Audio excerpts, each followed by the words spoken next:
Bonjour à tous et bienvenue sur Easy Modélisme. Je vous retrouve aujourd'hui pour une nouvelle vidéo. Cette fois-ci, elle sera consacrée à un tutoriel. Comme je l'avais dit dans la présentation de la chaîne, il y aura plusieurs tutoriels. Celui-ci est le second, et non pas des moindres, puisqu'il s'agit de l'utilisation de l'aérographe. Pour rentrer dans le vif du sujet, nous allons voir ensemble quels sont les types d'aérographes que nous pouvons rencontrer. Il y en a deux. Il y a d'abord le simple action et ensuite le double action. Le double action, c'est un aérographe du même type que je tiens entre mes mains. Je vais d'abord vous présenter les caractéristiques, l'utilisation ainsi que les avantages de ce type d'aérographe et je reviendrai vers la fin de la vidéo sur les aérographes simple action et quels sont aussi leurs avantages évidemment.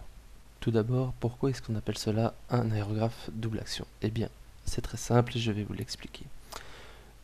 Tout d'abord, il y a une action que l'on peut effectuer avec un double action, c'est la régularisation de l'air via cette gâchette.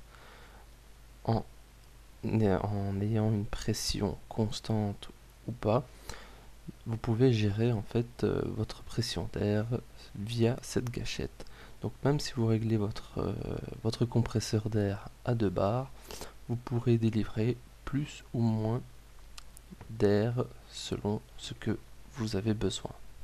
Et en tirant sur cette gâchette, vous réglez la quantité de peinture qui sera injectée dans votre aérographe. La quasi-totalité des aérographes sont munis également d'une butée permettant de régler préalablement la quantité de peinture que vous injecterez lors de vos séances de peinture dans l'aérographe. Donc c'est une vis de butée simplement. Comme vous le remarquez, le godet de peinture est amovible sur ce type d'aérographe.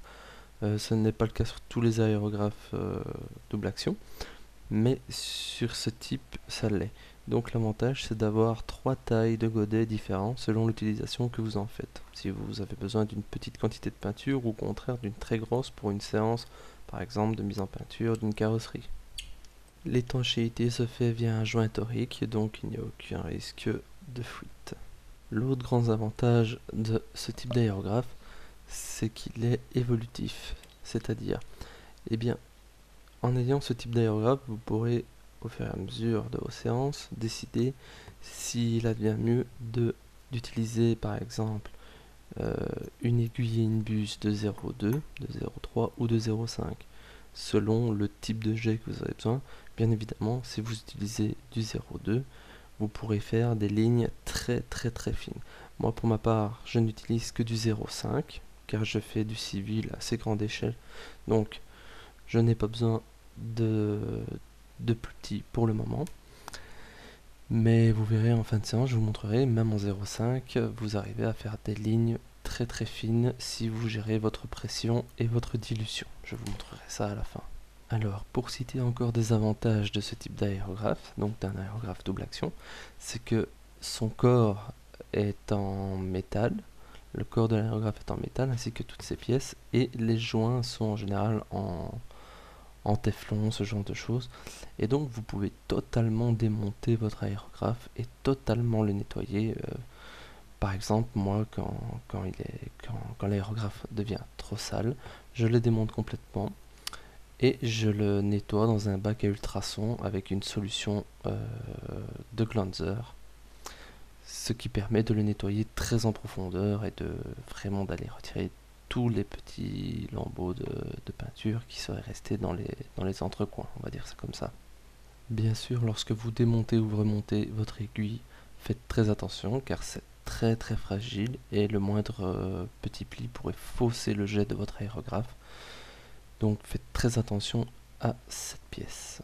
Autre avantage que je tiens à mettre en avant sur ce genre d'aérographe, c'est qu'en général, les détaillants de pièces, vous pouvez remplacer très facilement toutes les pièces de votre aérographe en cas de casse, de mauvaise manipulation, des joints qui commenceraient à devenir poreux, ce genre de choses.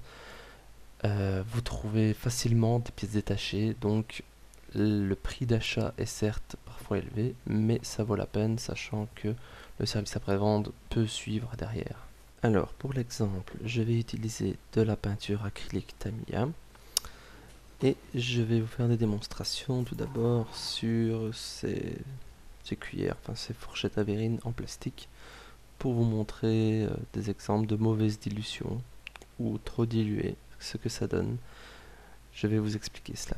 Personnellement, je recommande l'utilisation des acryliques Tamiya pour les débutants parce que cette peinture est très agréable à passer, premièrement, et ensuite parce que la dilution est très permissive avec ce genre de peinture, c'est-à-dire que la marge d'erreur est assez élevée. Il est difficile de se tromper. Je vous donnerai quelques astuces en cours de vidéo pour faire une bonne dilution. Alors, le premier exemple est un exemple de peinture pas assez diluée, c'est-à-dire que j'ai mis quelques gouttes de peinture dans le godet sans la diluer. Vous allez voir, ça sort, mais ça crachote. Vous allez avoir des défauts, etc. Comme vous le voyez, ce n'est pas beau du tout. Il sera donc difficile d'avoir un résultat homogène et agréable avec une peinture sous-diluée.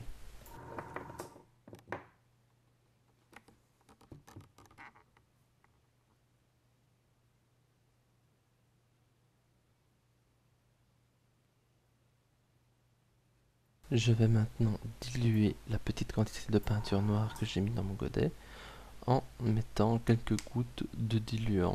Donc il y a soit le Tiner X20 Tamiya, il y a l'alcool isopropylique, pour ma part c'est ce que j'utilise, c'est ce qui revient moins cher. Il y a aussi de l'eau, ça revient encore moins cher. Donc ici j'ai préparé un petit peu d'alcool isopropylique dans un petit bol. L'idéal ce serait d'utiliser une seringue ou ce genre de choses, ou une pipette. Je vais faire à l'œil. Bien sûr, pour les débutants, je vous conseille de faire vos mélanges dans un pot à part pour pouvoir mieux voir la texture de votre peinture. Moi, comme j'ai l'habitude, je fais le mélange directement dans le godet et je réalise le mélange en gargarisant. Pour savoir si votre peinture est suffisamment diluée, c'est très simple. Elle doit avoir un aspect laiteux, c'est-à-dire que lorsque vous déposez une goutte de votre peinture diluée le long de votre godet ou de votre pot en verre par exemple, celle-ci doit descendre, la goutte doit descendre et laisser un léger voile de peinture. Ça doit être légèrement transparent. Ça, c'est la meilleure dilution possible. Comme vous pouvez le constater, maintenant que ma peinture est convenablement diluée, elle sort de façon plus homogène, je peux mieux gérer la sortie de la peinture et donc recouvrir ma pièce entièrement de façon homogène. Alors, pour l'exercice ici, j'ai spécialement dilué ma peinture assez fortement. Il faut savoir que plus votre peinture sera diluée, plus vous pourrez travailler proche de votre pièce. Mais plus vous diluez votre peinture, plus il faudra descendre la pression de travail. Lorsque vous voulez travailler très près de votre pièce, il faut descendre sous les 1 bar de pression. Bien sûr, le résultat est flagrant.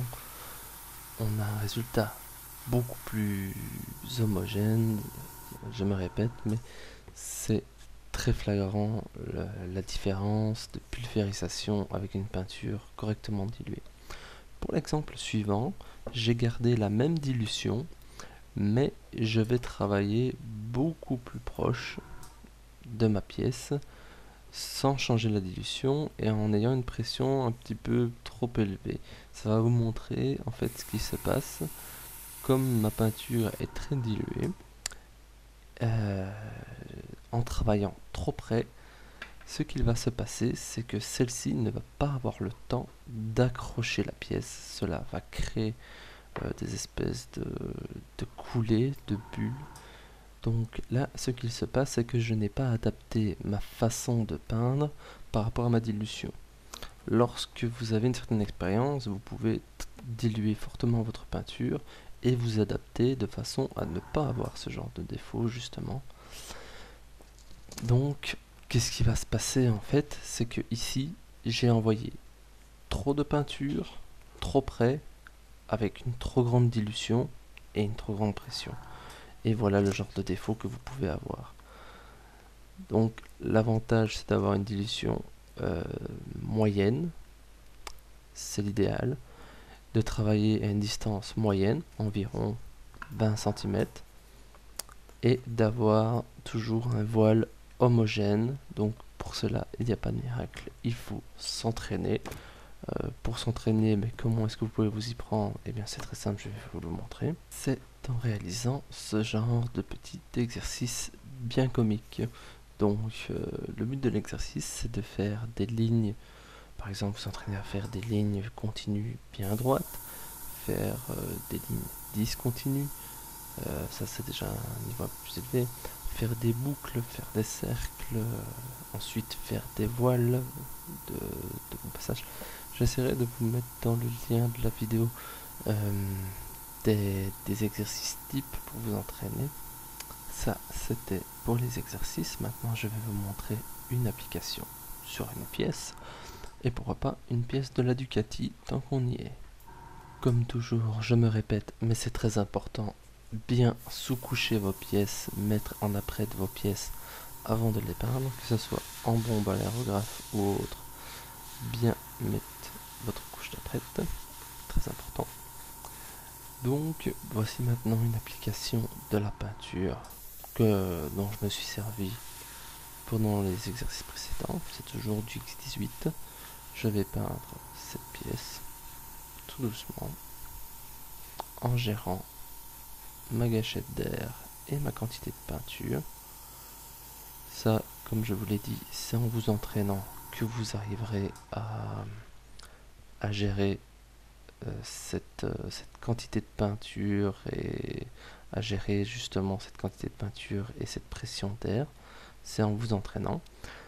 Pour les pressions de base, en général, on travaille entre 1,5 et 3 bars, plus entre 1,5 et 2 bars pour ma part. Et voilà.